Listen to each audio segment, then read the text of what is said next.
if you looked at this and thought, oh, that's an MP7.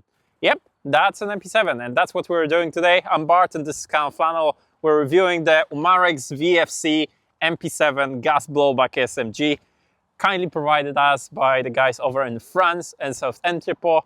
They're great. They do a lot of gas blowback guns, and they ship worldwide, or Europe-wide at least. So yeah, go and get them. So what we're gonna do today is talk about the gun, obviously. Then we're gonna chrono it, shoot it a little bit, talk about how it performs, what's the experience of the shooting. We're gonna have a little look inside and talk about how to improve it. And obviously gonna go through my setup of the gun. So, without further ado, it's an MP7. You have your stock, you have ambidextrous manipulators, a foldable front grip, and a flash hider that can take a suppressor, which I left over there. So we're gonna get to the suppressor, don't worry. You got rails on the sides. Unfortunately, VFC does not ship with the rails. You will have to buy them separately. So you got your mags. I got the long ones. They hold 40 BBs. They're okay. You've got ambidextrous mag release, ambidextrous fire selector, and an AR style charging handle to go. So I'm gonna get the chrono up and see how this shoots. We're gonna use black gas and 036 BBs.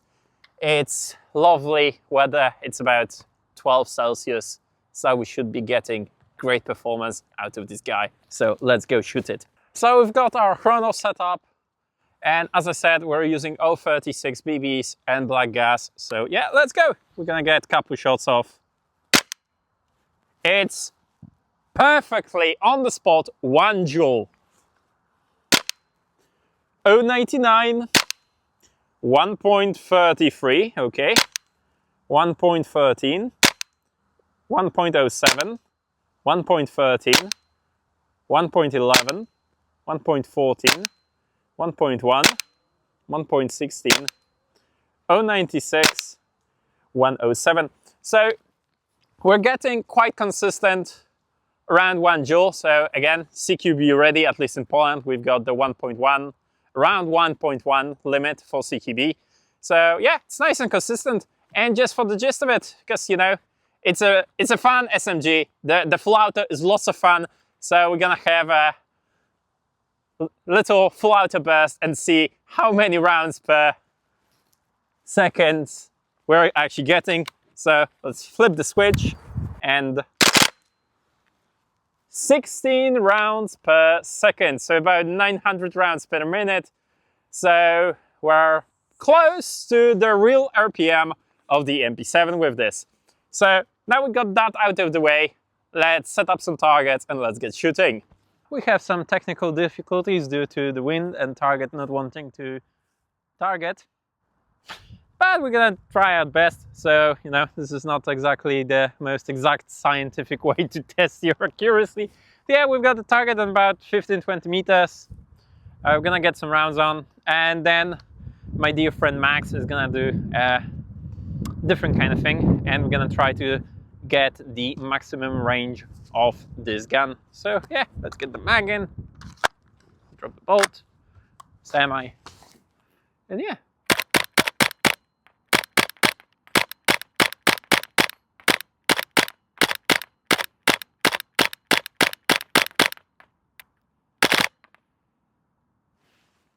I think this is going to be enough because the target's, getting blown away by the performance of the gun.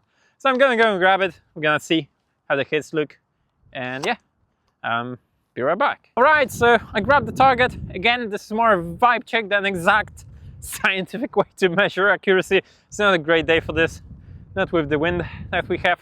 But anyway, yeah, you will definitely be hitting something. But again, this doesn't really matter because, at this distance you should be hitting something. Anyway, so now we're gonna put some distance between me and Max. We're gonna do about 50 meters. We pushed it out to 60 the most when we tried this earlier today, when the wind was not here. But yeah, let's see, can I still hit him at 60 meter with 1 joule of power and an extremely short barrel of this MP7. So yeah, let's go. Hear me as I so talk? I've got Max because I'm busy over there make on about noise. 60 meters. I don't know if I'm So gonna get shot yeah, now or let's see. can I actually get to hit him. Oh, let's go. Ah, that's a hit. Ooh, close, close. Ooh, oh, hit right on the neck. Oh, on the ankles. I get. Ow, okay, that's all right. I think this is enough. So yeah, you can definitely use this tiny thing on about 60 meters, no problem hitting a target size of Max, which is, I would say, human-sized. So yeah, we're gonna take down the gun, have a look inside, talk a little bit about what you can do to make it better, and then we're gonna go quickly through my setup and bring out the home. So yeah, let's go set up a table and disassemble this. Alright, so we're gonna field strip the MP7, talk a little bit about what's inside. So basically, to field strip it, you're gonna need a tool. In my case, my trusty Leatherman, to remove those 2 pins. So yeah, let's go.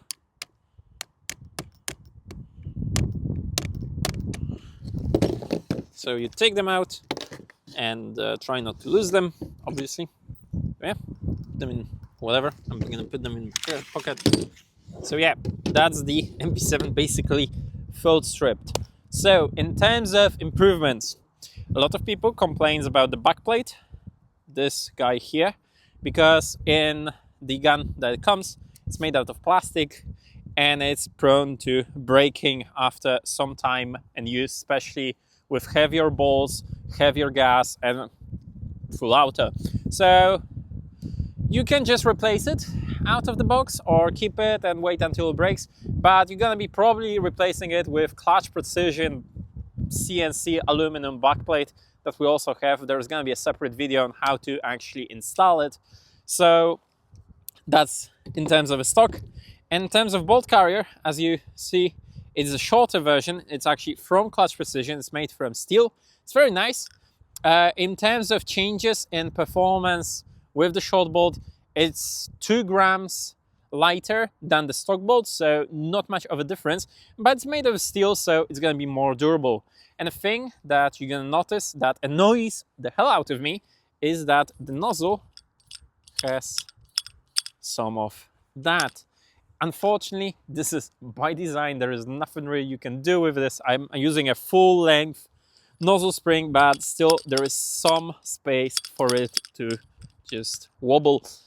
There are people that started drilling holes through here and attaching the spring to a screw here like you would do in an AR, but again, this is a rather heavy modification and you would have to do it yourself. So the gun itself is a huge pain in the ass if you want to fully disassemble it.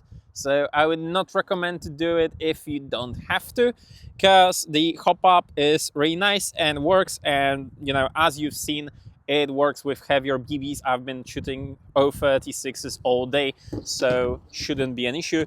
In terms of hop-up adjustment, it's here, so you just turn it over this or that way, and yeah, you just find your sweet spot for your BB weight, and yeah, that's about it. If it comes to the build of the MP7, I'm gonna talk about my setup in a second. Let me just reassemble that. So we're gonna do a cinematic cut here to the fully assembled MP7. All right, now, so it's reassembled. So let's talk about my setup. Let's start from the tip. So the suppressor, unfortunately, sold separately, does not come with it in the box. It's a QD suppressor. You don't need anything else to mount it. Just press down. Yeah, it's good to go. But with the suppressor and the extended stock, it gets pretty long. So you might just give up getting this if you don't like the look or don't want to spend extra money and you're not planning on running an extended inner barrel. Then yeah, so back to the gun. So we've got it pretty much set up for night shooting. So I've got an IR and green laser module, is the Vipray from Victor Optics, and the red dot that also has a really good night mode by Umarex called Torna 2. I'm gonna show you how it looks in night vision about now. The green laser AR model is really nice. I have only 2 issues with it. I have no idea what's the purpose of this rail over here. You can't take it off, so I guess you would be filing it off. And the other one is that it's not Surefire or the L3 plug compatible. So you have proprietary pressure pads. And they are, well, let's just say not great and quite big, and you can't use Unity pads, which are, you know, the industry standard right now. But the performance wise is great. So if you're looking for a cheap laser, and that's not a, you know, a very cheap PEC 15 Airsoft copy, this would be your good starting point. So to bring it all home, the MP7 is a great little gas blowback SMG. It's snappy, it's satisfying, it's inexpensive where it comes to the VFC and gas guns in general. The mags are not expensive as well, and they hold 40 BBs, so you know, a little bit more than your average AR. And yeah, it's just good fun. So thank you for watching. Leave a like, leave a comment, subscribe, you know, all that crap. If you want to support the channel, I have some stickers, they're really cool. And yeah, I will see you soon with more content.